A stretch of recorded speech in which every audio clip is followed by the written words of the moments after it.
ఇక ఇప్పుడు జాగ్రత్తగా ఉండవలసిన అంశముల గురించి నేను చెబుతా. ఇది నా స్వకీయ కల్పన కాదు, పంచాంగం చెబుతున్నది. ఈ సంవత్సరం దేశారిష్ట యోగాలు అధికంగా ఉన్నాయి, ఇబ్బందులు తప్పవు. ఏప్రిల్ 10 నుండి జూలై 4 వరకు కాలసర్ప యోగం, ప్రశాంతత తక్కువ. ఎవ్వరికి ఇంట్లో వీడికి ప్రశాంతత ఉండదు, అలాగే కలెక్టర్లకు ప్రశాంతంగా ఉండదు, పోలీసు డిపార్ట్మెంట్కు నిద్రనే ఉండదు. ప్రశాంతత అనేటువంటిది కల్తీ రంగాన్ని చూసేటువంటి వారికైతే అసలు వారు ఇంకా గట్టి ప్రయత్నం చెయ్యాలి. కల్తీలు రాజ్యమేలుతాయి.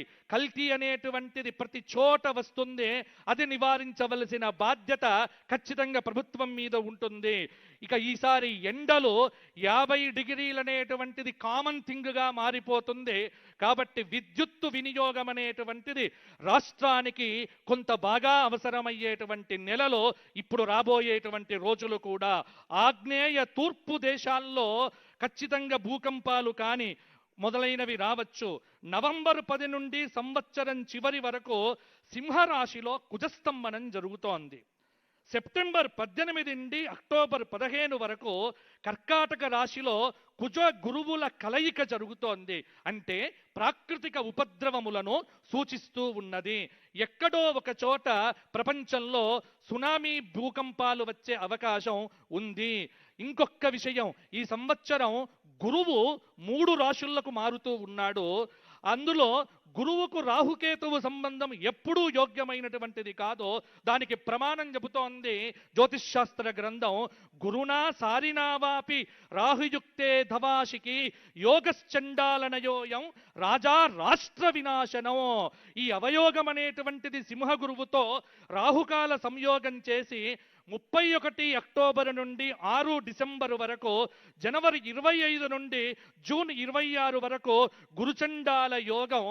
దక్షిణం వైపు పరిపాలించేటువంటి ముఖ్యమంత్రులందరూ కూడా బాగా జాగ్రత్తగా ఉండవలసినటువంటి విధానాన్ని ఈ గురుచండాల యోగాది సూచన ఇస్తున్నది. ఎందుకంటే గురువే ఈ సంవత్సరం రాజయ్యాడు కాబట్టి ఎప్పుడు కూడా మంచి ఆలోచించడం, మంచి చెయ్యటానికి కంకణం కట్టుకోవడం, నిరంతరం ధర్మాన్ని కాపాడటానికి అస్మదీయులను కూడా పక్కన పెట్టేటువంటి ఒక అద్భుతమైన ధర్మ నిరంకుశత్వం అనేటువంటిది కనుక రాజుకు ఉంటే తప్పకుండా ఈ సంవత్సరం రాజుకు తిరుగులేదు అనేటువంటిది శాస్త్రం చెబుతోంది.